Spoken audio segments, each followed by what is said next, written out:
Are we on the brink of a naval readiness crisis? What happens when a critical military operation is completely overlooked in the budget, and the consequences are set to hit within weeks? Before we dive into this unfolding national security drama, if you want to stay on top of everything happening in U.S. politics, hit that subscribe button right now and leave a like. It really helps this channel grow and ensures you don't miss crucial updates like this one. This week, Admiral Daryl Caudle, the Chief of Naval Operations, delivered a stark warning to Congress that should send shivers down the spine of anyone concerned about American strength on the global stage. He stated unequivocally that without supplemental funding, the Navy will be forced to implement severe cuts to training, routine operations, and even personnel by July. The reason? A major, unnamed operation, referred to as Epic Fury, was not factored into the fiscal year 2026 budget.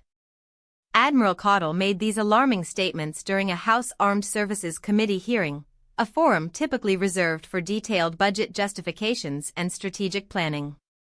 Yet, here was the top naval officer essentially sounding an alarm bell. He emphasized that the current fiscal 2026 budget simply didn't bake in the requirements for Operation Epic Fury. He painted a picture of a large Navy force, implying a significant operational tempo and a substantial global presence, all of which now face potential diminishment due to this budgetary oversight. Let's unpack what this means. Operation Epic Fury, while not fully detailed in the public statements, is clearly significant enough to demand substantial resources. The fact that it was conceived and is apparently underway without being budgeted for is, frankly, extraordinary. It suggests either a major miscommunication or a deliberate decision to proceed with an operation without securing the necessary financial backing, a move that carries immense risk. The immediate impact, as Admiral Caudle outlined, will be felt across multiple critical areas. Training is paramount for maintaining the skills and readiness of our sailors and their units. Cuts here mean less time spent on simulators, fewer live-fire exercises, and a potential degradation of proficiency in complex naval warfare scenarios. Routine operations, which include everything from patrols and freedom of navigation operations to forward presence missions that deter adversaries and reassure allies, could also be scaled back. This doesn't just mean fewer ships at sea, it means a reduced ability to respond to crises, a weakened posture in strategic regions, and a potential signal of wavering commitment to our allies. Perhaps the most concerning aspect is the potential impact on personnel. When budgets tighten and operations must be maintained or even expanded for new endeavors like Epic Fury, difficult choices are inevitable. Admiral Caudle's mention of personnel problems by July is particularly troubling.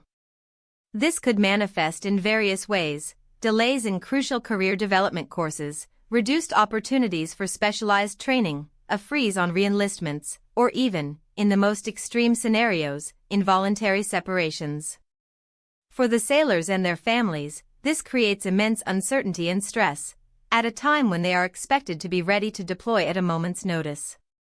The implications for U.S. foreign policy and national security are profound. The U.S. Navy is a critical instrument of American power, projecting stability and deterring aggression across the globe.